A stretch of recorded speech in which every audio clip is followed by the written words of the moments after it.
যদি আমরা ইতিহাস ভালোভাবে দেখি যে ব্রিটিশরা তারা যখন ইন্ডিয়ায় আসলো পশ্চিমা সংস্কৃতি তখন ইন্ডিয়ার সংস্কৃতির উপর প্রভাব ফেললো।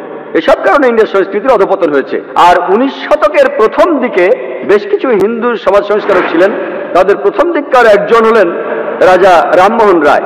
তিনি বাংলায় জন্মেছিলেন 1772 সালে। তিনি শিখেছিলেন ইংলিশ, আরবি আর ফার্সি। তিনি একটা বই লিখেছিলেন 1803 সালে, যেখানে মূর্তি পূজার বিরুদ্ধে কথা বলা হয়েছে। তিনি উপনিষদের দর্শনগুলো বিশ্বাস করতেন। তিনি উপনিষদের কথাগুলো বিশ্বাস করতেন। তিনি বলতেন মহান স্রষ্টা একজনই, স্রষ্টার প্রতিমূর্তি নেই। তিনি মূর্তি পূজার বিরুদ্ধে বলেছেন আর বলেছেন মহান স্রষ্টা অবতার হয়ে আসেন না, স্রষ্টা মানুষ হয়ে জন্মাতে পারেন না। বর্ণ প্রথার বিরুদ্ধে বলেছেন। যখন তিনি তার ট্রাস্ট বানালেন অর্থাৎ ব্রাহ্ম সমাজ, তিনি তার ট্রাস্টে উল্লেখ করলেন যে কোন প্রতিমূর্তি, খোদাই করা কিছু, কোন ভাস্কর্য, কোন মূর্তি, কোন ফটো, কোন ছবি এই বিল্ডিংয়ে ঢুকবে না।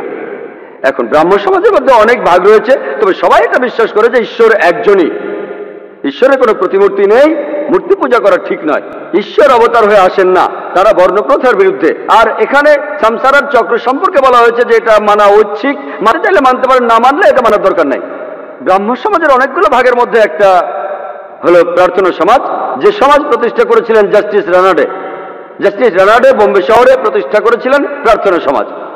আর সেখানে তিনি সবগুলো নিয়মই মেনেছেন, তবে মহিলাদের ব্যাপারে বিশেষভাবে তিনি বলেছেন মহিলারা অবশ্যই শিক্ষিত হবে, আর যখনই কেউ বিধবা হবে সে আবার বিয়ে করবে। আরেক বিখ্যাত সমাজ সংস্কারক আমাদের দেশের হলেন স্বামী দয়ানন্দ সরস্বতী। তিনি আর্য সমাজ প্রতিষ্ঠা করেছিলেন 1875 সালে। তিনি কঠোরভাবে বেদ মানতেন। তিনি বলেন হিন্দুদের শুধুমাত্র বেদকেই মেনে চলা উচিত। বিশেষভাবে বলেছেন যে ঈশ্বর একজন, স্রষ্টার কোনো প্রতিমূর্তি নেই।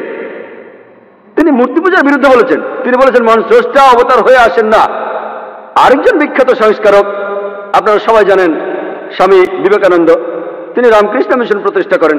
তিনিও বলেছেন আমাদের বেদকে মেনে চলা উচিত। তিনি বলেন যদিও বেদের 99% কথাই পাওয়া যায় না, আজকে আমাদের কাছে মাত্র 1% বেদ আছে, সেগুলোর ব্যাখ্যায় বড় হলটা তো কুলবে না।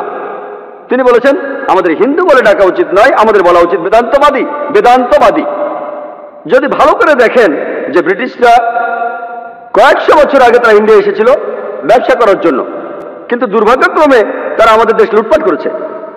তারাই ডিভাইড অ্যান্ড রুলের নিয়ম চালু করেছে। তারা তখন দেখেছিল এখানে হিন্দু আর মুসলমান দুটো আলাদা ধর্ম, শাসন করতে গেলে আলাদা রাখতে হবে। তারা ইন্ডিয়ান সংস্কৃতিরও অধপতন ঘটিয়েছে, আর এইসব কারণে হিন্দুইজম নিচে নেমে গেছে। এজন্যই 19 শতকের প্রথম দিকে আমরা অনেক হিন্দু সমাজ সংস্কারককে দেখতে পাই, যেমন রাজা রামমোহন রায়, জাস্টিস রানাডে। আমি এখানে যেসব কথা বলেছি সব কথাই পণ্ডিত লোকেরা বলে গিয়েছেন। আমি বিভিন্ন ধর্মের উপর একজন ছাত্র মাত্র। আমি হিন্দুইজম নিয়ে যেসব কথা বলেছি এগুলো আমার বানানো কথা নয়, এসব কথা বলে গিয়েছেন বিখ্যাত হিন্দু সংস্কারকরা, যেমন রাজা রামমোহন রায়, জাস্টিস রানাডে। আমি বিভিন্ন ধর্মের একজন ছাত্র হিসেবে আপনাদের কথাগুলো বললাম। আমি কি করেছি, তারা যা বলেছেন ধর্মগ্রন্থ থেকে আমি সেই কথাগুলোই বলেছি, হিন্দু ধর্মগ্রন্থ থেকে রেফারেন্স দিয়ে বলেছি। আমি বেশি যেটা করেছি সেটা রেফারেন্স দিয়েছি, আর কিছু না। আর হিন্দুইজম সম্পর্কে আমি যেসব কথাগুলো বললাম এগুলো তো আমি সবসময় বেদ থেকে আর অন্যান্য ধর্মগ্রন্থ থেকে উদ্ধৃতি দিয়েছি। আমি জানি যে বেদই হলো সবচেয়ে পবিত্র, তবে আমি যে কারণে অন্যান্য ধর্মগ্রন্থ থেকে উদ্ধৃতি দিয়েছি, কিছু হিন্দু যারা শুধুমাত্র বেদে বিশ্বাস করেন তারা যদি অন্যান্য ধর্মগ্রন্থের উদ্ধৃতি বাদও দেন, বেদগুলো বাদে, তখন আমার এই লেকচারটা আগের মতোই থাকবে। তবে অনেক হিন্দু আছে যদিও তারা বেদকে শ্রদ্ধা করে, তারা ভগবদ গীতা বা পুরাণ সম্পর্কেই বেশি জানে, এই কারণে আমি অন্যান্য ধর্মগ্রন্থ থেকে উদ্ধৃতি দিয়েছি। তারা বেদের কাছাকাছি আসতে পারে, সেই কথাগুলো মানতে পারে যে কথাগুলো হিন্দু ধর্মগ্রন্থে প্রতিষ্ঠিত। ব্রিটিশরা ডিভাইড অ্যান্ড রুলের নীতিতে আমাদের শাসন করেছিল, আর দুর্ভাগ্যজনকভাবে আমার মধ্যে এটা প্রভাব আছে। ভেবেছিলাম হিন্দুইজমের সাথে ইসলামের সাদৃশ্য হয় কিভাবে, এটা অসম্ভব। এইসব পণ্ডিতদের বই পড়ার পরে, এই সমাজ সংস্কারক গবেষণা করার পরে আমার এই লেকচারটা দাঁড়িয়েছে। তবে আসল কারণ এই ব্রিটিশরা, তারা ডিভাইড অ্যান্ড রুলের নীতি মানত। আমাদের দেশ ব্রিটিশদের কাছ থেকে স্বাধীন হয়েছে, কিন্তু দুর্ভাগ্যজনকভাবে এখনো আমরা এই ডিভাইড অ্যান্ড রুলের নীতি মেনে চলছি।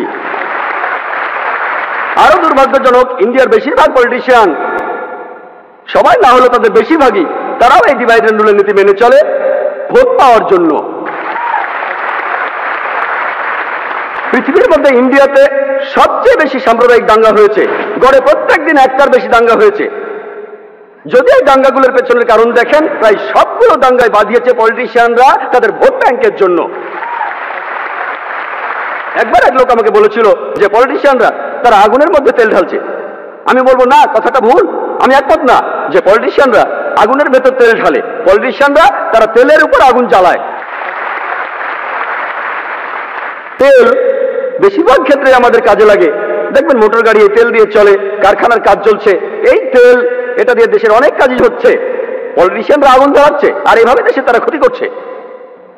গত মাসে টাইমস অফ ইন্ডিয়াতে একটা খবর ছাপা হয়েছিল, লেখা ছিল যে জাপানের কথা অনুযায়ী আগামী 20 বছরের মধ্যে ইন্ডিয়া পৃথিবীর একটা সুপার পাওয়ার হবে। আমরা জানি ব্রিটিশরা ইন্ডিয়ায় আসার আগে ইন্ডিয়া একটা সুপার পাওয়ারই ছিল। এখন যদি সব ইন্ডিয়ান, যদি সব হিন্দু আর মুসলমান তাদের ধর্মগ্রন্থ পড়ে, ধর্মগ্রন্থের কথাগুলো মেনে চলে, এক ঈশ্বরে বিশ্বাস, চূড়ান্ত আসলে বিশ্বাস, পরকালের জীবনে বিশ্বাস করে, ইনশাল্লাহ ইন্ডিয়া একটা সুপার পাওয়ার হবে।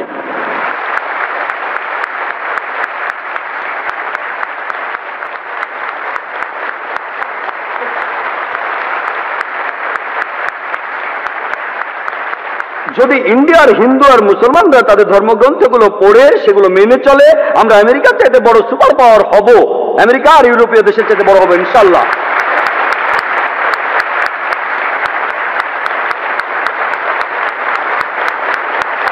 বেদে পরিষ্কারভাবে লেখা রয়েছে, ঋগ্বেদে আমাদের বলছে 10 নম্বর গ্রন্থে 71 নম্বর অনুচ্ছেদে 4 পরিচ্ছেদে, তারা দেখেও দেখতে পায় না, তারা শুনেও শুনতে পায় না। ধর্মগ্রন্থে পরিষ্কারভাবে বলা আছে। তারপরেও দেখবেন না ধর্মগ্রন্থের কথাগুলো শুনবেন না।